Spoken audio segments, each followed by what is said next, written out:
Olá, acadêmica, acadêmico. Estamos aqui para nosso 8º encontro. Já falamos de ética, do processo histórico que foi alternado, o conceito de ética até a atualidade. Na aula de hoje vamos focar na deontologia. Falaremos ainda da moral, da ética e do processo histórico, mas agora, como já disse, vamos direcionar nosso estudo ao Código de Ética Profissional, a deontologia. Começaremos então pela definição do termo. O termo deontologia foi criado originalmente pelo filósofo inglês Jeremy Bentham, que foi um dos fundadores da filosofia denominada utilitarista. O utilitarismo trouxe o princípio da utilidade à ética. Bentham planejou em suas obras estabelecer uma espécie de matemática moral. Ele foi o primeiro a tratar da deontologia, criou o termo e iniciou uma conceituação, mas outros pensadores vieram e muito contribuíram para aquilo que atualmente entendemos por deontologia. Para Bentham, deontologia é o ramo da ética em que o objeto de estudo é o fundamento do dever e das normas. Por estes cálculos ficariam definidos todos os deveres das pessoas e também todas as suas obrigações.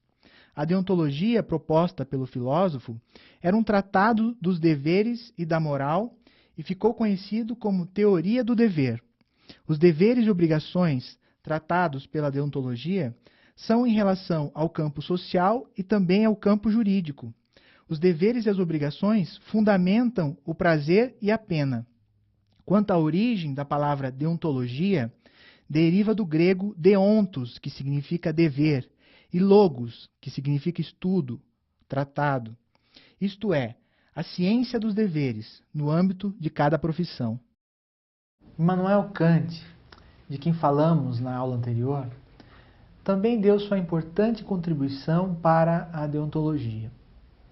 Kant dividiu a deontologia em dois conceitos, a razão prática e a liberdade.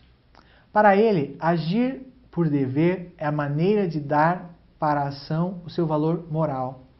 Por isso, a perfeição moral só pode ser atingida por uma livre vontade.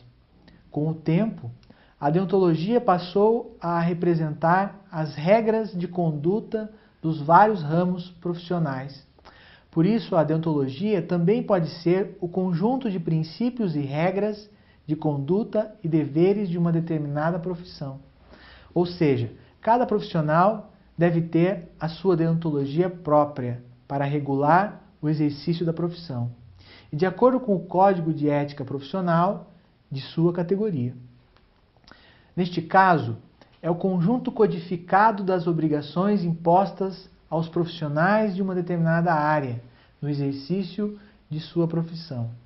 São normas estabelecidas pelos próprios profissionais, tendo em vista não exatamente a qualidade moral, mas a correção de suas intenções, ações em relação a direitos, deveres ou princípios nas relações entre a profissão e a sociedade.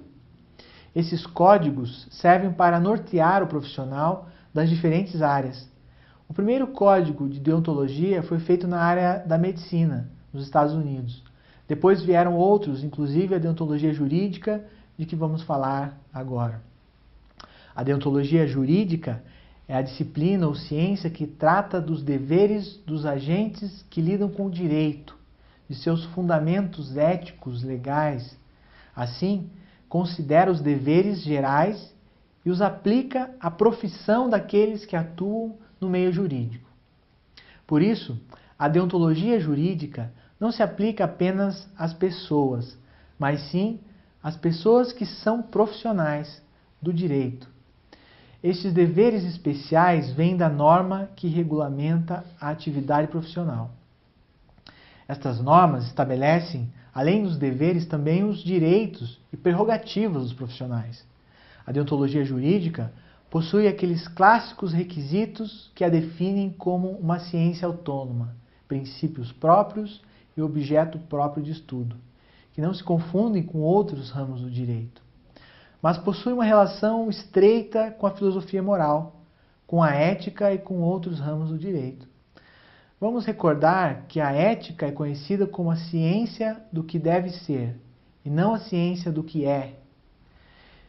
Estuda o bem e o dever, que são válidos para todos os homens, em todas as circunstâncias, para todas as atividades humanas. É o campo próprio em que se estruturam os princípios gerais e teóricos da deontologia.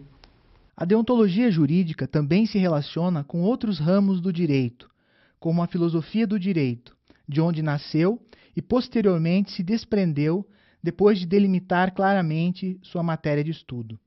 Da mesma forma, se relaciona com o direito civil, como, por exemplo, na parte que trata do Instituto do Mandato Judicial, onde se encontram normas reguladoras da atividade forense. Também se relaciona com o processo civil, que traz um enorme cabedal de normas dirigidas aos operadores do direito, tais como competências, atribuições, prazos, capacidade para agir em juízo, etc. Pode-se afirmar, pois, que a deontologia jurídica, ao se relacionar com as diversas disciplinas que compõem a ciência jurídica, serve como auxílio ao profissional do direito, permitindo que ele aplique o conhecimento jurídico com consciência moral e dignamente, orientando sua atividade para o devido fim. Em termos gerais, podemos dizer que a deontologia trabalha com 3 bases diferentes. A primeira é a existência de um dever moral. A segunda é a natureza do dever. E a terceira se refere às consequências do dever. Ao se analisar, ainda que superficialmente, a natureza do homem, é possível verificarmos como elementos que o diferencia, os seres humanos das demais espécies, a existência de uma consciência psicológica, né, que permite aos seres humanos fazer julgamentos sobre os atos e as circunstâncias. A existência desta consciência revela que a conduta humana tende naturalmente para a verdade. Isto porque a consciência busca conhecer a verdade. Concluímos então que esta tendência é para o bem, pois a verdade é um bem. E a partir do conhecimento do bem, a consciência impõe às pessoas um dever de praticar o bem. Em contrapartida, também impõe um dever de evitar o mal, que seria o oposto à prática de um bem. A esta imposição pode-se chamar de lei moral, que gera um dever moral, que por sua vez acarreta uma responsabilidade moral. O dever pode ser entendido como o bem enquanto obrigatório. Este bem pode ser entendido como a realização plena da finalidade do homem, daquilo que deve ser cumprido. Este caráter obrigatório do cumprimento do bem se chama dever. O dever, portanto, tem a natureza de uma obrigação, que é sua substância. Não apenas deriva da nossa consciência, mas também de uma ordem natural. O desrespeito a essa ordem natural é um desrespeito à ordem das coisas, ao fim do ser humano, à própria estrutura racional do universo. Assim, podemos dizer que onde há uma obrigação, há um bem, e onde há um bem, há uma obrigação. O bem consiste em fazer o que é devido. O dever, por sua vez, consiste em fazer o bem. Percebam a intrínseca relação entre o bem, a existência de um bem e o dever. A partir do momento em que se tem consciência do bem, nasce automaticamente o dever de buscá-lo.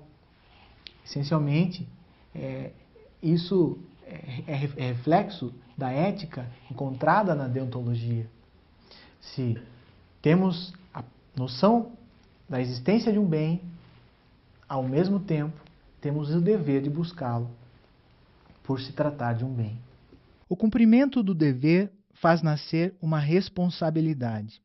Esta responsabilidade é uma consequência do dever cumprido, pois quem cumpre um dever de consciência se mostra inteiramente responsável pelo ato praticado. É importante dizer que para que exista esta responsabilidade, é requisito essencial que o atendimento do dever tenha sido inteiramente livre. É por isso que a liberdade do agente é a característica peculiar à responsabilidade. Quem não é livre não é responsável, não pode responder pelos atos praticados. Assim, a liberdade é a razão de ser da responsabilidade. É importante fixarmos, então, essa questão do dever, que gera uma responsabilidade.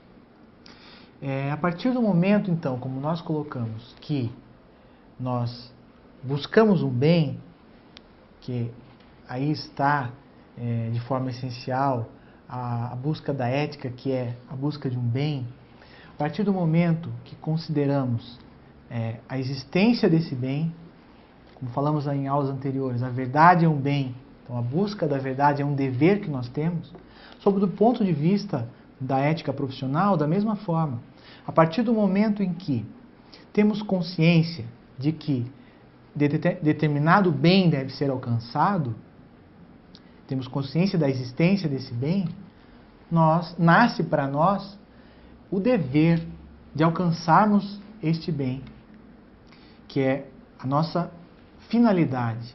A finalidade enquanto seres profissionais éticos. Uma vez existindo o bem, nasce o dever de buscarmos esse bem. Um dever que também é uma responsabilidade. Temos então, somos responsáveis, através da nossa conduta, de buscarmos este bem. Com isso, finalizamos a nossa aula. Eu espero ter proporcionado a vocês reflexão sobre seu compromisso com a ética profissional e eu aguardo vocês então em nosso próximo encontro.